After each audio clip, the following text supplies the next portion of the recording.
Hi everybody, it's Christina. So yes, we are back.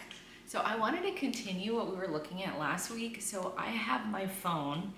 We were looking at questions to reconnect with yourself. Like if you are in a place, which I have been for a very long time, I feel like I got out of my last relationship and I really started to focus on myself, which is something that I feel like I haven't done. I was parentified as a child, which just means that I was responsible for helping my mom with my siblings. I have 4 siblings, so helping with them. Didn't really have a whole lot of childhood where I could focus on myself. I was always looking out for other people. And ironically, or maybe not ironically, in my last relationship, I was focused on taking care of this person, right? So there wasn't a lot of space for me. So I had to kind of disregard myself, the things that I wanted, the things that I was interested in. My focus was completely on him. So now that I am outside that relationship, I feel like I'm in a healthier place. I'm in another relationship that's actually healthier, where I feel like there's space for me to put myself in, right? I feel like with my last one, it was like, this is what we have, and I had like this, right? So with this one, I have myself, and I'm trying to cultivate again, who am I? Who is this person? And all the things, and it's really, really awesome. Like it's been really, really great. Just the things that I'm doing, and I hope that you're following me I'm on TikTok, Instagram. I try to post YouTube shorts as well, so that's kind of more of a deeper look into the day-to-day, right? Because I'm in a place that I'm not healed, right? Like I'm healing, I'm doing the work every single day. And yeah, sometimes there's really great triumphs and I feel great. And there's some days that I feel like it's really hard because again, I haven't really done this focus and now I'm trying to do the focus. So it's challenging. Okay, so we're gonna continue with the questions. So again, these are just questions that I found about, yeah, just kind of asking like, hey, what do things look like for me now that I'm in this place that I can actually focus on myself? So we're getting there. So first question, and again, we looked at some of these last week. So what would I tell my inner child if she were sitting next to me right now? And that is a really good question. So that one, I would say I'm really sorry that I didn't pay more attention to you. And I think that it hurts me so much because that was a piece that just never really got to flourish in my childhood or even as I was an adult. Like there was no space for that little girl. And that's what breaks my heart, is that I didn't pay attention to her at all. Like it was basically like child abuse, right? With your inner child. Because it was so much focused on the here and the now. I was focused on other people. So I just completely disregarded her. So I would apologize and say, I'm really sorry that I didn't give you the attention, the care, and what you needed. And I'm sorry that I put you basically in the corner or in the closet because I didn't have enough space to appreciate you. And I'm really sorry about that. And I am working so hard right now, and I hope that you see that. And I hope that you're proud of me because I want you to be proud of me. But I'm putting in the work now because I know that you deserve to be seen. You deserve to have a voice. I think that's really important too. So yeah, that's what I would say. I would just hope that she sees what I'm doing and is proud of me because that would mean so much. Ooh, okay, we started off hot with that one. Okay, so what is a belief? Ooh, man, these are really good today. Okay, what is a belief about myself that I am ready to release? And that one, I feel like being, again, parentified and then having relationships where I just completely put myself on the back burner is that I am so much more than what I can give you. I am so much more than the expectations that are put on myself. I am so much more, and I don't have to earn your love. I don't have to. You should love me as I am, regardless of if I can show you this, I can do this, I can make you feel a certain way, right? Like, you should love me for me as I am. So that would definitely be the belief I'm letting go, is that I need to earn affection. I need to perform, and I need to be perfect to be loved and accepted. And that's, believe me, that's a hard one. Because I'm very much a perfectionist.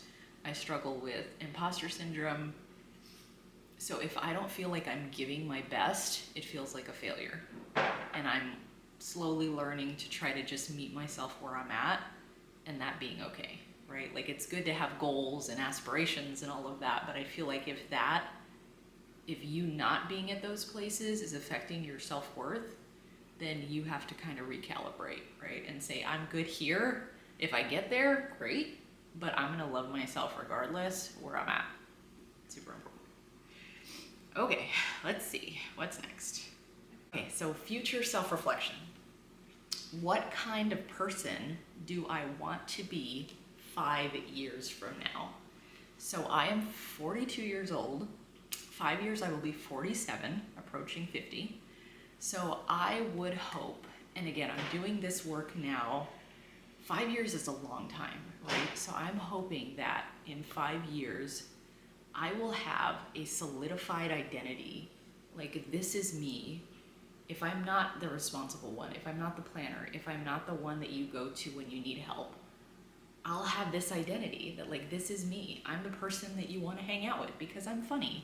I'm the person that you just really enjoy being with because I'm kind and I have a good heart and you see my spirit, right? Like, that's what I want, ultimately, is to be able to just, and I'm not there yet. I wish I was, but I'm not. And that's going to take work to get to that place where I have a solidified identity.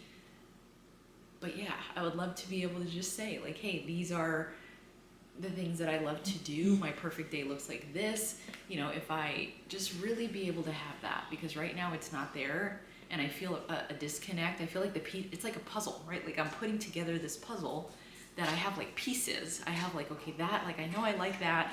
I know I'm a big sports fan, like, but that just feels very, very kind of disconnected and discombobulated. So ultimately, we're gonna put that together, and there's gonna be this image and this identity of me, and it's gonna be so easy for you to know if, like, you had to identify me in, like, 3 words or 4 words, what would those words be, right? Like, that's kind of where I want to be. So that's a huge goal for mine. Ooh, okay. Here we go. If I could choose one, these are really 2 good ones, so I'm gonna do both of these. If I could choose, my pitbull. If I could choose one word to describe this new chapter, what would it be? That's a really good one. So I think of, like, okay, I'm not a huge Taylor Swift fan. Like, I like Taylor Swift, but I think the eras piece is really important, right? Because we have different eras in our lives, and, like, this chapter, like, my childhood was, like, kind of struggle bus era, just figuring it out era, helping mom era, parentification era. And then, like, later on through relationships, there's different eras. So I think of it that way because I love the idea of having just kind of chunks of time, right? It's different areas and eras. So for me, I would say that this era for myself is definitely discovery. Like, that is the word, discovery, because this sounds really strange, but it's like I am meeting myself for the first time. And I'm trying to discover who this person is and trying to get out from under, all the stuff that basically I buried for a long time. And the healing is coming up, and what this is saying is, yeah, you're never too late to work on yourself ever. Like, I'm 42 and this work is happening real time. Like, you're seeing this as it's unfolding. It's not like the finish line, right? And thankfully it's not the very beginning. I'm kind of somewhere, I'd say, like, mile 6 or mile 7 on the marathon. But yeah, discovery is a good word, because that's what we're doing. And it's kind of a beautiful thing, though, because you finally have the space, you finally have the time and the energy, and you feel supported in that discovery. So that's the word, discovery. That's a really good one. Okay, I think I'm gonna round this out here at this last question, because this is a really good one too. what routines or rituals make me feel like I am coming home to myself? What routines or rituals make me feel like I am coming home to myself? And I think the big one there is listening and being in tune. Like, I can't tell you how much the meditation has helped me. Again, there was a point in time where I'm like, this is all, flu, whatever. Like, I'm glad it works for some people, but I didn't even give myself an opportunity to try it because I was in that mentality, like, I would just not slow down. So me being in a place where I had to literally close my eyes for 10, 20 minutes, that seemed really daunting and really hard for me. So I think this space of when you're trying to slow down and listen to yourself, listen to your body, listen to the things that are coming up, I feel like that's critical.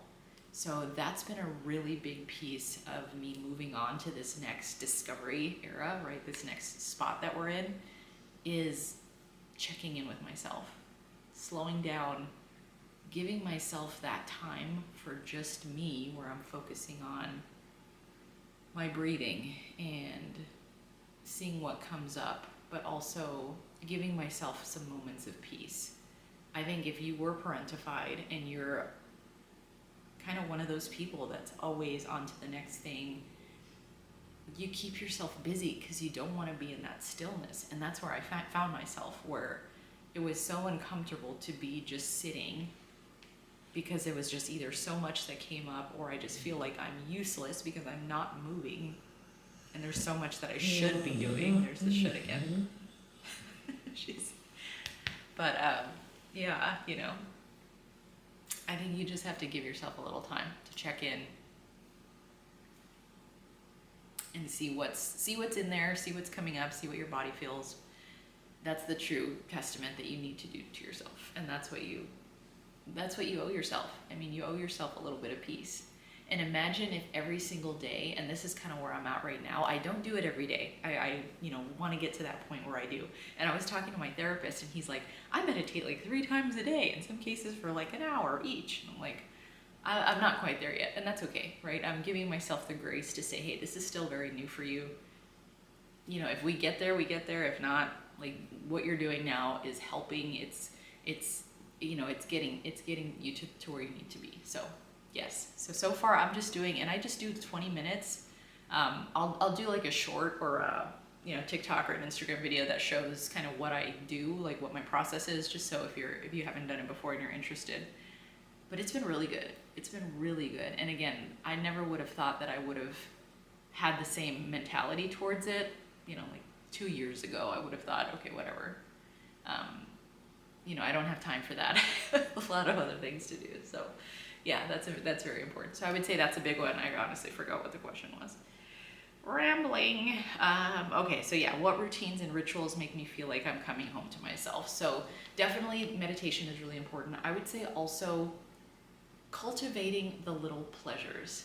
If you've ever seen the movie, and this is probably my favorite movie, so I love this one, and then I love Mannequin from the 80s, because that's just was my favorite movie growing up. But Amélie, it's a French movie. It is in French, you have to do the subtitles, but it is so good, and that's probably my favorite movie because that's like a character that I can relate to so well. But she, throughout this movie, she loves little pleasures. Like, she'll put her hand in a sack of like beans, or she'll feel, she loves to skip rocks, and just little things like that bring joy. And I think that's so important, because I honestly feel like that's a piece of the inner child coming out. When there's little things that you hear, that little voice that says, I want to run through this park, or I want to do a cartwheel right now, or just silly little things, right? But little things that you're listening to yourself. And I think once you get to a place that you're actually hearing, I feel like that's where I'm at right now. And that voice was shut down for so long. Like, it wasn't about little things and pleasures and all of that. It was about status quo, keeping the lights on, right? Like, it's about survival. And that's why I think my tagline on YouTube says it's not about survival now, it's time to thrive, right? Where we've gotten to this point, let's have an amazing time here on out for the rest of the time that we're here. And you can get there, you can totally get there. But I think that the small pleasures are so important, and one of the things that I'm doing, and you'll see it on the TikTok, Instagram, and the shorts, is every Saturday in the morning I do things that I want to do, little things. You know, it could just be going to Bath and Body Works and walking around. It could be taking a walk in the park. It could be going to Trader Joe's and buying some flowers. Just things that I feel like, yes, that brings me joy. And I think once you give yourself the opportunity to find those things, you will have a bunch of them. And anytime you need something, a little bit of peace or a little bit of happiness, a little bit of joy, you have your kind of bank, right, of all these things that you can do. So I feel like that will really help also. So that's something that I've been working on myself. But again, this journey is ongoing. So you are seeing it as it's happening. And again, that's one of the reasons I wanted to start this channel is we're not all healed. We're in the process, right? And I wanted to share what it looks like for me, sharing my ups, my downs, because I'm in it right now. And again, 5 years from now, it may look completely different. But again, if I can help one person feel less alone in their experiences or their history, I think that's something that I feel like I've done what I've set out to do with this channel. So, okay, so I'll go ahead and end it there. I'm excited to see you next week. We'll get together and talk about, there's a few other topics I want to talk about, like relationships I think is super important, because that's been one that I have a lot of feedback on from my experiences. But yeah, I see you, and you deserve all the good things. Bye.